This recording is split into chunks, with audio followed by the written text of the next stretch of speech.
Po, po, po, po, po, po, po, po. Oh, le match de dingue, match exceptionnel, de l'envie, du football, des buts de malade, match de fou allié et victoire totalement méritée du Real. Salut les fraudes, j'espère que vous allez bien.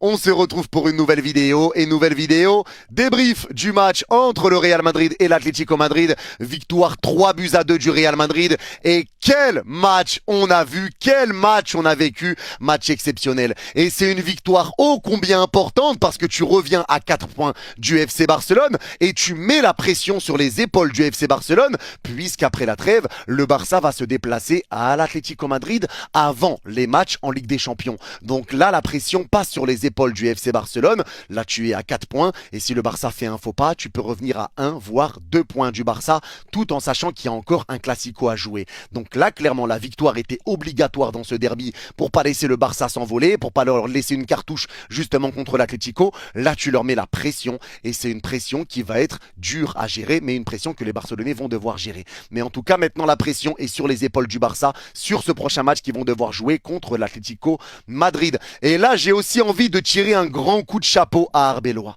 parce que Arbeloa a été moqué, Arbeloa a été critiqué, mais avec les absences qu'il a eues, avec les blessures qu'il a eues, Arbeloa a réussi à trouver un équilibre dans son équipe. Il a réussi à trouver quelque chose avec son milieu à 4. Il a réussi à faire retrouver des couleurs à Valverde et à le laisser totalement s'exprimer avec un rôle très libre. Il a redonné des couleurs à Vinicius qui est sur 10 buts en 11 matchs, si je dis pas de bêtises, avec le Real Madrid. Il a réussi à retrouver un équilibre avec un Brahim en numéro 9, avec une belle intensité, avec du pressing, de l'envie, du mouvement, de la cohésion, où tout le monde fait les efforts les uns pour les autres. Tout le monde se donne, tout le monde fait les efforts et ça, c'est à souligner. Gros travail d'Arbeloa parce qu'il a réussi à enchaîner victoire contre le Celta, double victoire contre City, victoire contre l'Atlético. Bravo. Bravo parce que vraiment avec les absences que tu as eues, l'Arbeloa a réussi à faire vraiment quelque chose. Il a réussi à trouver un équilibre dans cette équipe et on voit du football, on voit de l'envie, on voit du pressing, on voit du mouvement, on voit du jeu côté Real et ça faisait un moment que tu l'avais pas vu. Maintenant là, le problème qui va se poser, c'est qu'Arbeloa va devoir réussir à conserver tout ce que tu vois du Real Madrid actuellement, mais avec le retour de tes titulaires. Et ça, c'est la question qui va se poser. Comment va réagir le Real avec le retour de ses titulaires? Les retours ils vont devoir faire tous les efforts, ils vont devoir presser, ils vont devoir mettre de l'envie, ils vont devoir jouer de la même manière que le Real joue actuellement. Ils vont pas pouvoir se reposer sur leur laurier, ne pas presser, ne pas faire d'efforts, revenir comme ils sont partis. Tu vas devoir faire un effort et jouer pour le collectif parce que là, aujourd'hui, qu'est-ce qui a été très fort pour le Real Madrid? Le collectif.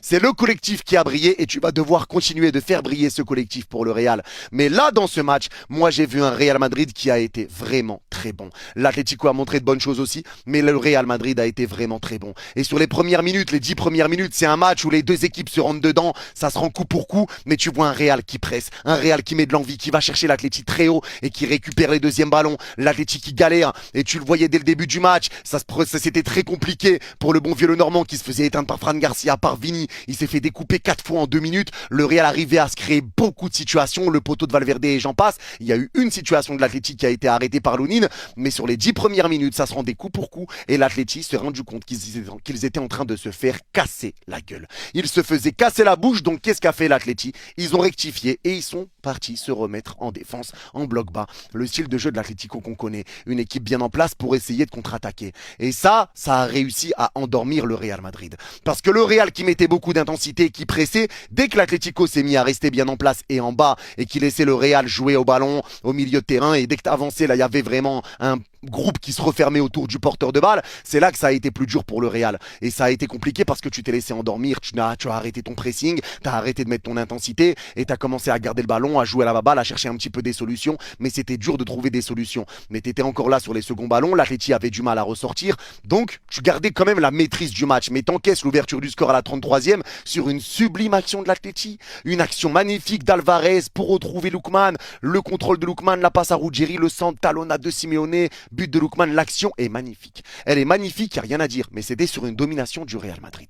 Donc à la pause, le Real Madrid est mené, mais le Real Madrid fait un bon match. Et ça, c'est quelque chose qu'il faut dire, parce que d'habitude, on est les premiers à le dire quand le Real gagne les matchs, mais qu'il joue mal. Là, on peut le dire à la mi-temps, le Real est mené, mais le Real fait un bon match. Dans l'envie, dans l'intensité, la permutation, les récupérations de balles, les retours défensifs, offensif, tout, le Real a fait un bon match. Mais tu t'es fait avoir défensivement. Et ça, c'est le problème sur lequel il faut appuyer.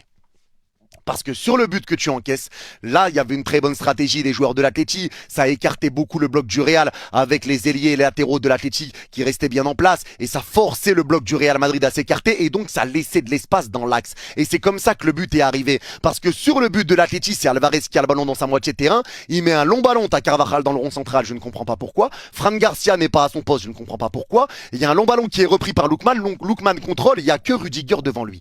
Rudiger le bloque. Valverde vient aider Rudiger. Et quand tu vois que Valverde arrive, Valverde fait 4 fois le signe à Rudiger de lui dire va là-bas, il y a un appel qui arrive parce que Lookman est resté arrêté devant la surface. Il reçoit le ballon et il a fait ça. C'est-à-dire rien.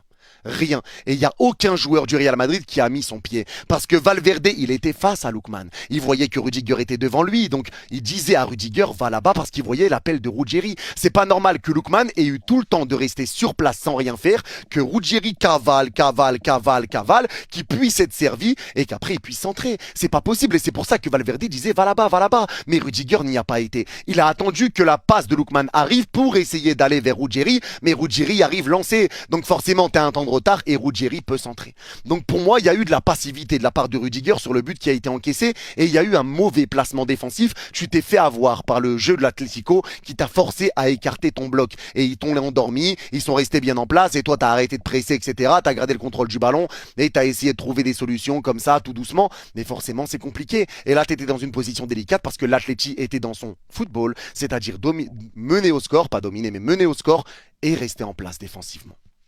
Et là, on s'est dit que ça allait être dur pour le Real. Mais le Real n'a rien lâché. Le Real a poussé et le Real va récupérer un penalty grâce à Brahim Diaz. Et pour tous ceux qui vont dire le Real Madrid, c'est Vardrid, le Real Madrid, c'est que des penalties, les gars, à un moment donné, je le dis, je le répète, il y a penalty matin, midi, soir sur Brahim Diaz.